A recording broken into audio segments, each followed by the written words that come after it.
your license and registration, and if there are any outstanding warrants or anything against you, it comes up. Now, this guy owed $18,000 in child, in child support. I know. Well, look, I went through and the system. I know. You know what? Of course, I went through it, and not by this horrible situation, but once you go to child support, you're a murderer. Once you go to child support, they don't care. So this guy ran for his life because he knew what he's going to go to jail if this cop arrested him. Yeah, of course he was going to go to jail. And he was driving a Mercedes. To type it all. Well, I don't know all the details. So I don't know if he owned it or if he leased it. So I couldn't say. But still. Well, all I can tell you, I don't care what that guy was driving. He was driving a Ferrari Lamborghini. Gets shot in the back like that. Well, that was nuts. You don't shoot people in the back. That's the bottom line. And then, as I said before, I don't know if you saw today's news, but in San Bernardino, there was a case of California Highway Patrol chasing a guy, stole a car, he ditched that car, stole another car. When they caught up with him in the mountains somewhere, they started kicking and pummeling him, and then 2 more cops came to their aid, and they started kicking and pummeling him, and then 2 more cops came. So, and then a couple of them were actually standing around resting while the others were beating on this guy. And the only difference between this guy and anybody else who's been abused by the police so far is that I do believe this guy is white. So, I mean, there's no reason for any of this. None whatsoever. Well, no, it's a tough job. If any police listening to this, it's a tough job. But it takes one person, to ruin their reputation. That it takes something like that. They're doing a tough job. I know they're doing a great job, the police. But that video really just makes you, wake up. Listen, wow, what's going on? Jesus. You have to understand. People have to understand that while nobody makes them take the job, it's a thankless job. Unlike the fire department, who goes into a burning building when everybody's running out, people love the fire department. They don't like the police department. The police department always gets a bad rap. And I told my son, who happens to be a cop, I told him, I said, listen, everybody has a smartphone with a video camera. And unfortunately, the media being what it is, you tend to be, guilty before you're innocent. They're convicting you without a trial. So you have to watch everything you do and everything you say. And you just have to be very careful and mindful that you are not doing anything untoward. Because otherwise, you will be thrown under the bus. Right.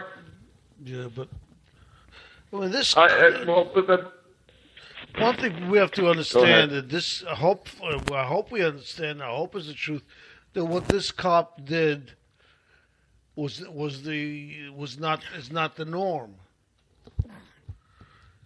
But the one thing that you would like to think that Officer heard to do that. Don't listen. Because there's one cop. Don't blame the 300. 300 other cops down in the town there. Let's not. They don't support that either. I mean, I just that video was just so chilling. I mean, I don't know what the heck that. Yeah, but when you talk about what this one cop did is not the norm, I mean, what the cop did in Ferguson was not the norm either. Okay. You know what's scary is that the screening for the cops, and also you're talking about the airline crash that just happened in the Alps. How do you pick up on something like that someone would do that? How do you pick up on that? But the thing that then the guy covered it up. This cop, he wrote up a false report. Then they said that they tried to revive the guy. They gave him, right, Field. I can't believe that how nonchalant they were about when they walked over to him. After one guy shot him, they walked over there. I'm like, what the heck? Yeah, and then he dropped the. It looks like he dropped I something try to there. be positive about the police force. 'Cause I know it's a tough job, but watch that video. Really, just chills you. Well, I have to tell you that they do screen you psychologically, and there are recruits before they enter the academy that are put on a psych hold. Okay, again, doesn't mean that they found anything mentally wrong with you. It's just that, you put on a hold until they reevaluate your application, et cetera, et cetera. So, I mean, they do things like that. It's not that it's not like cops are not screened. My son went through a rigorous screening process, okay? Came through with flying colors. But you have to be very careful. There's such a thing as being what I call CC, a cop with a conscience, okay? You have to, even though sometimes you're thinking fast, put yourself in the perpetrator's position, okay? If it was you facing yourself, all right, how would you react and what would you do? You like I said to him, you're right. you have to be so careful. You're right.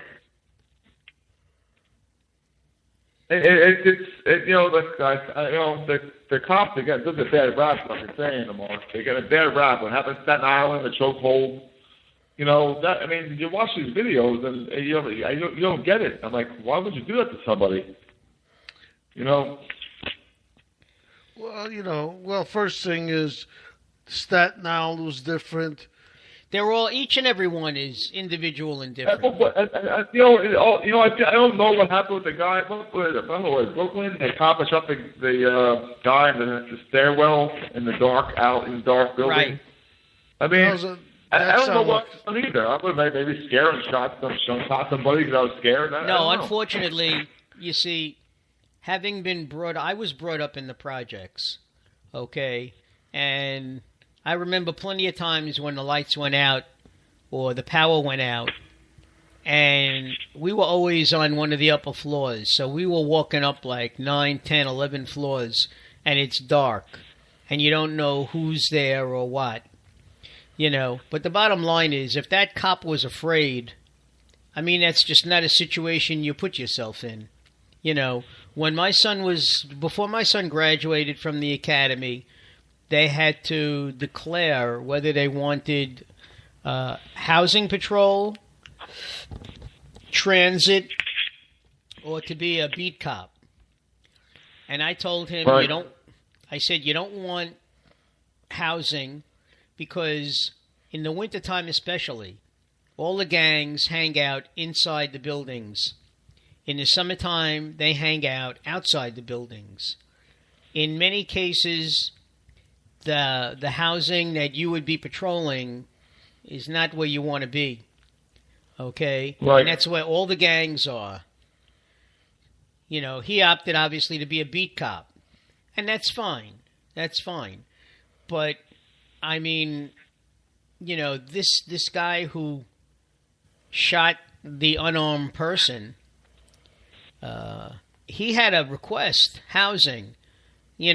Usually you get your first request, So somewhere down the road he had a request housing. And that's a big mistake. Look, if you don't know what it's like living in public housing, okay, in New York City, and it's not pleasant. Well, look. That video again. So it's hard to talk about because we're not cops. But I was in the Rockaway, and you go down there. I mean, these gangs will kill you in a heartbeat. That's right. I grew up in Brooklyn, and then we moved to Rockaway in 1961. And I lived. My car was broken into. And housing police called me up in the Rockaway, and they said, "We have your wallet." And I said, Yeah, thank God. They said, come down, come get your materials. But they said, come down with, make sure, they warned me, it's not a great neighborhood. And for listeners who don't know how bad it is down there, you stop there at a red light, they'll kill you. They don't. They walk around 50 gangs.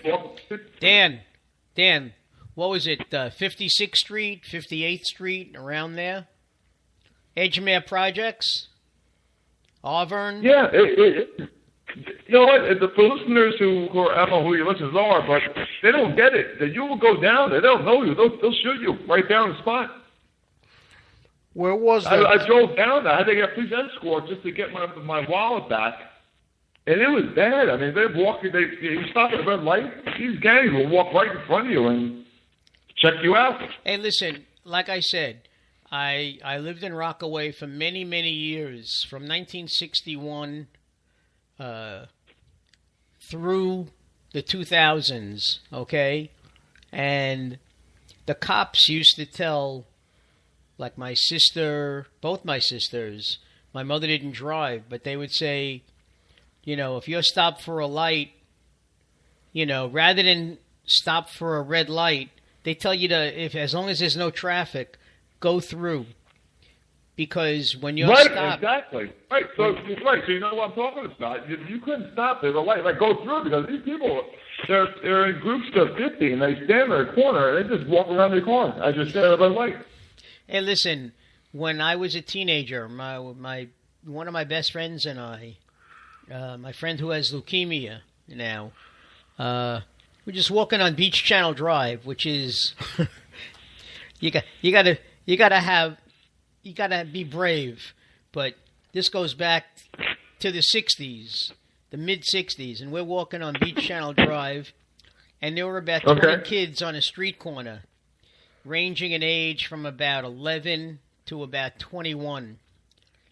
And we were approached and we were rolled for some money, I mean, and it was a regular occurrence.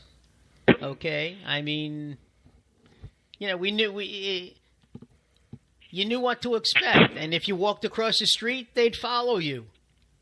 So I mean, either way, right, you're going to be approached. So why were you walking down the block? Very, very scary. Well, that's it. You had to pay to walk down the block. Open your eyes up. So you had to pay go back protection. to the video, because it makes me so sick seeing that video. The cop shot somebody in the back. It's crazy. Yeah, it is, Dan. It is. Anyway, what else been going on? Anybody's got anything interesting to say? Anything going on in Iraq that I missed last couple of days? I haven't listened to the news too much. Actually, the Supreme politics. I love Rand Paul. I love that guy. Oh yeah, Rand Paul. Any reason why? No, I give him. I donate money to him. He's a great politician. He really, I love what he believes in. Well, you liked his father too, didn't you? What's that? You liked his father also. Yeah, father. Yeah, no, I do belong to him, but I don't think he's gonna make it as far as going all the way to the top. But I love his beliefs. But well, you had asked before about anything going on in Iran, and the Supreme Leader said that he's not happy with the tentative agreement. He said Iran is being shafted, basically. He wants certain sanctions lifted from day one. I mean, he wants to call all the shots, basically. And that ain't happening, I hope not. I hope that we don't give in. I mean, personally, I don't think we should. Not a matter of us giving in. I mean, look, right now, we're standing firm, okay? But you have 5 other countries that are involved as well. It's not just the United States, If the United States pulls out, I don't think